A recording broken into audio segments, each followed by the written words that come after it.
Hi guys, Casper MMA here, and today we are back with another prediction video on the channel. Today giving my predictions for UFC Fight Night, Blanchfield versus Barber. As I'm sure you guys are, I'm really excited for this week's fight card. It looks so good, absolutely stacked, and the main event just tops it off. I was debating whether to make a prediction video for this card, but I thought, fuck it, I might as well give my picks, see how we do, you never know. But before I jump into my predictions, make sure if you guys are new around here and you're enjoying this content, you go down below and hit that subscribe button. It's free and it's really appreciated. So there's a total of 11 fights on this card, and we kick things off with the first prelim of Rayan dos Santos versus Alice Ardelean. Now, this is a little women's fight to start the card. Both fighters aren't very good, let's be real. Rayan dos Santos, 29 years of age. She's on a 2-fight losing streak. Both losses by split decision. One to Tomar, one to Alencar. So not great, really. Obviously, she obviously lost on the contender series as well. So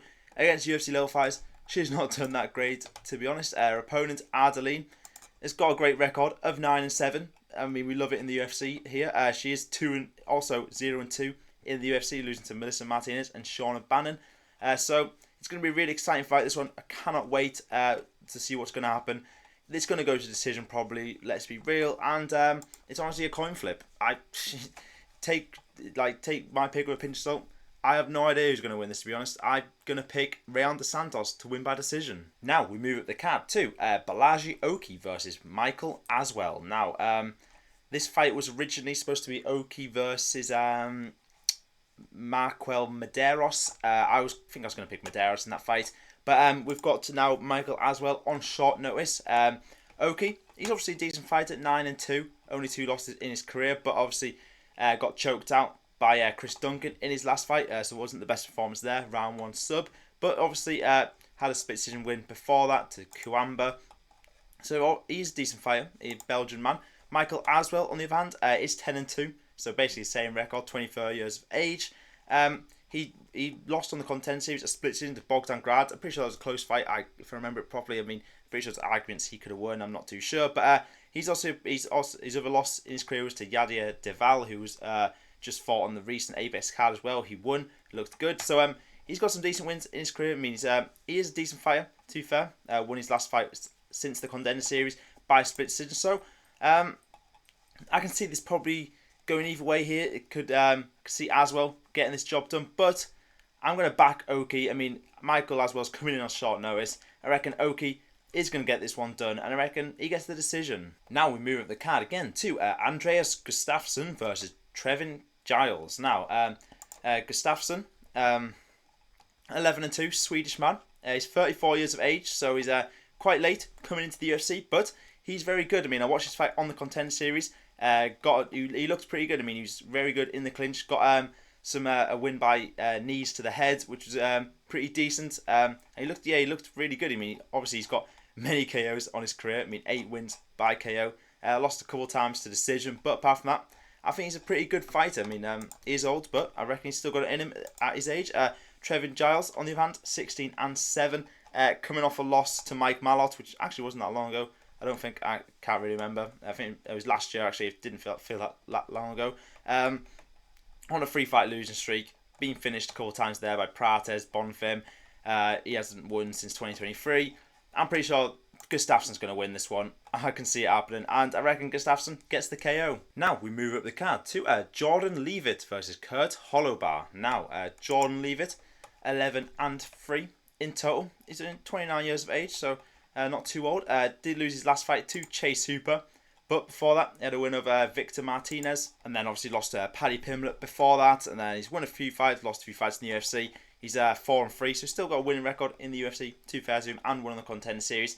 But yeah, I do think he's quite good. Obviously, lots of wins coming by submission, a few by decision in his career. His opponent, Kurt Holobaugh, is 21-9 in total. Is getting on quite a bit now. He's 38, so the much older fighter.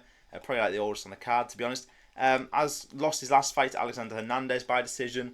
Won a decision before that. We actually looked decent. And then lost Trey Ogden before that. So he's not had the best of runs recently. He only got 2 wins. 1 win in his last 3 fights. I mean, he's alright, Holobaugh, for his age, to be fair. But I don't think he's going to be much of a match for Leavitt, to be fair. I think Leavitt's going to bounce back with a win, and he's going to get the submission. And now we move up the card to Alan Nascimento versus Jafal Filho. Now, we've got an all Brazilian matchup here. Alan Nascimento, haven't heard of him in a while. He's 20-6 in total. Hasn't fought since 2023. I mean, he's had like 4 cancel fights in a row, to be fair, at like flyweight, I think. And he's not a bad fighter. I mean, he beat Carlos Hernandez in his last fight, which was a decent win. Beat Jake Hadley before that as well. And his only loss was to Ulanbekov by a split decision in the UFC. So he's definitely a decent fighter. I mean, he's looked good in his fights. Jafal Filho, on the other hand, 16-3 in total. Another Brazilian man.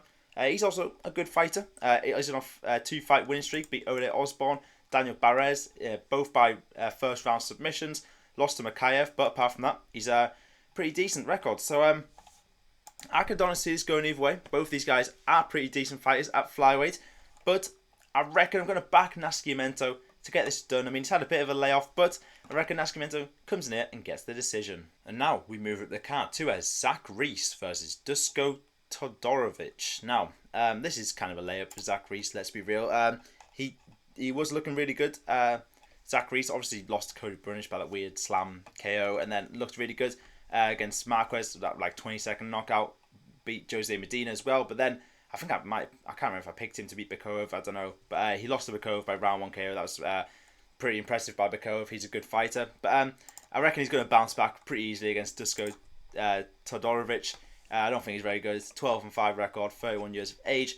Has lost his last 2 fights in a row by KO. I mean, he won KO before that, but then he's been KO'd quite a few times in the UFC, to be fair. He's 3-5 in total. He's probably going to get cut after this fight, and I reckon Zach Reese gets the KO. And now, moving up the card to another women's fight. Ketlen Vieira versus Maycee Chiasson. Now, 2 quite high-ranked women's fighters in, I think, bantamweight this is. Ketlen Vieira, 14-4, Brazilian woman. Obviously coming off the loss against Kayla Harrison in her last fight. Had a few wins before that. A split decision loss to Raquel Pennington, who was obviously the champ not long ago. I mean, I don't know who even is the champ. Juliana Pena, I honestly forget. Like this, that fight. Oh yeah, shit. I think that's happening sometime soon. I honestly don't care about the women's title fights. Maycee Chiasson, on the other hand, 10-3 in total. She's a good fighter on a 2-fight win streak. KO'd Bueno Silva with a cut in the last fight. Got a rear naked choke over Kianzad in the last fight before that as well. So both these women have a win over Kianzad. So honestly, it's another toss-up. I can never get women's fights right, to be honest, really. It's either 50-50 if I pick right. So I'm going to back Vieira. I mean, she didn't look too bad in the last fight against Kayla Harrison. Obviously, Kayla Harrison's really good. She's obviously going to be champ soon as well. So I reckon Vieira gets this job done by decision. And now, moving up the card to Dustin Jacoby versus Bruno Lopes. Now, Dustin Jacoby is 29-1 in total, 37 years of age as well. He's getting on quite a bit now. Did win in his last fight. I did not think he would. Against Vitor Petrino. Got the KO in round number 3. Before that, wasn't looking too good. Got KO'd by Dominic Reyes. Lost to Alonzo Menifield. Did beat Izachukwu, but lost twice again before that. So he was actually on a pretty decent run at one point in the UFC. He had quite a few wins, but then he's not done too well in his last couple of years. So his opponent, Bruno Lopes, on the other hand, 14-1 in total. Pretty decent record, Brazilian man. Is on a 3-fight winning streak. 1-fight win in the UFC. Beat Gadzilazulumov. I'm not even... What the hell did I just say? No idea. But his only loss was to Brenton Ribeiro on the contender series in round number 1 KO. But he's bounced back with some good wins in like the LFA, and then won again on the contender series, then won in the UFC. So I think this is a pretty easy pick. I don't know what the odds are saying here. I mean, I looked at the odds and somehow Bruno Lopes is saying he's the underdog. Put all your money on him because he's easily going to beat Jacoby. I don't know why that's even a thing. So yeah, I'll be picking Bruno Lopes to get the KO. Now, moving up the card to Ramiz Brahimaj versus Billy Ray Goff. Now, this fight was... both these guys were scheduled to fight other people. I think Billy Ray Goff was meant to fight Ko, and then Open Elliott was meant to fight Brahimaj, but they've rescheduled the fight a bit, and now we have got Goff versus Brahimaj. So not a very exciting fight, to be honest. Both these guys, I mean, bit mid. But Brahimaj, I mean, he's got a lot of wins by submission, 10 wins out of 11 he's got by submission. Did beat Mickey Gall in his last fight by round 1 submission. Lost to Fema Grimbo before that. And then won another win by round 1 submission. I mean, he's got a few round 1 submissions in the UFC, to be fair. A few losses as well in the UFC. He's 3-2, so not too bad from Brahimaj. On the other hand, Billy Ray Goff is 9-3. Not too bad. I mean, he's 1-1 in the UFC. Won his first fight by KO to Kinoshita, and then lost to Trey Waters by decision back in last year. He's a decent fighter, to be fair. Got a few losses on his records, but quite a few wins by KO in his career. He looks pretty dangerous. So I can either see a Goff KO or a Brahimaj sub. What I think is more likely is Brahimaj getting the submission. And now, moving up the card too, probably the only fight I actually want to watch on this whole card is Mateusz Gamrot versus Ludovit Klein. Now, this is actually a very good matchup here. I like it a lot. Mateusz Gamrot, 24-3 now, Polish man. He's 34 years of age. Obviously, coming off that robbery against Dan Hooker, I mean, that was crazy.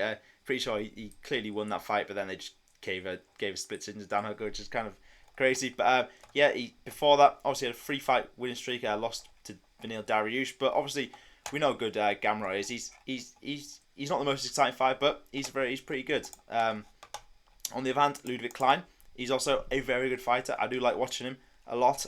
He's 23-4. He's from Slovakia, I think. Yeah, I think I got the right country there.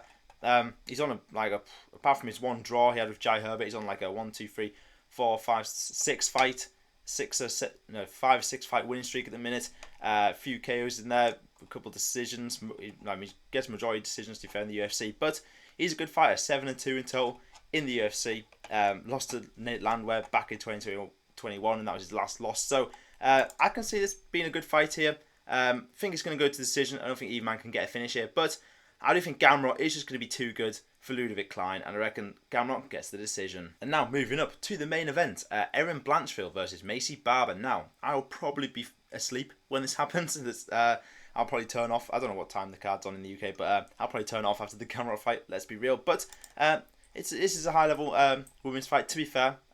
Blanchfield coming off a win against Rose Namajunas in her last fight. Obviously lost to Fiorot, which a lot of people didn't predict. I think she was the favourites for that. I obviously picked Fiorot because I'm actually good at picking fights. I don't know what even card that was, but I remember picking it on YouTube. I picked Fiorot. Then I think I picked her to beat Namajunas. I have no idea. But she looked decent against Namajunas in the last fight. Maycee Barber, on the other hand, 14-2. She's also a pretty decent fighter. She looked pretty good on like a 6-fight win streak, I think, at the minute. Obviously, all of them come by decision, apart from she beat Ribas by KO, which is impressive. I mean, her last loss in the UFC was to Alexa Grasso, so pretty decent that. She's basically beaten everyone else. But this is a tough matchup for her. Blanchfield is obviously very good, so it's going to go to decision. That's the only thing I can confirm is happening in this fight. Put all your money on going the distance, probably not even worth it. The odds would be stupid. But yeah, Erin Blanchfield wins by decision. So there we have it, guys. There are my predictions for the UFC Fight Night this weekend. Let me know down in the comments if you agree or disagree with any of my picks. And that's going to be all for today's video. If you guys enjoyed it, maybe leave a like, hit the subscribe button, and I'll see you guys next time. Goodbye.